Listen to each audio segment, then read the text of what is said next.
হতে পদক গ্রহণ করার জন্য অনুরোধ জানাচ্ছি।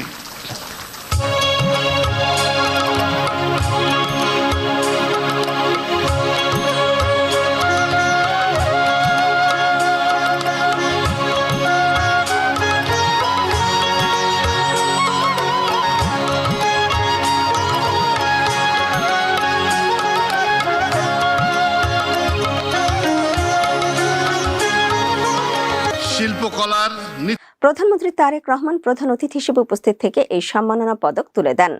দেশের বিভিন্ন ক্ষেত্রে গৌরবোজ্জ্বল ও উল্লেখযোগ্য অবদানের স্বীকৃতি স্বরূপ গুণীজনদের হাতে রাষ্ট্রীয় সর্বোচ্চ সম্মাননা ২১ পদক ২০২৬ তুলে দিয়েছেন প্রধানমন্ত্রী তারেক রহমান। এবছর দেশের ৯ বিশিষ্ট ব্যক্তি ও একটি প্রতিষ্ঠানকে ২১ পদক দেওয়া হয়েছে। সংস্কৃতি মন্ত্রণালয়ের প্রকাশিত তালিকা অনুযায়ী চলচ্চিত্র অঙ্গনে অসামান্য অবদানের জন্য এবছর ২১ পদক পেয়েছেন কিংবদন্তি অভিনেত্রী ফরিদা আক্তার ববিতা,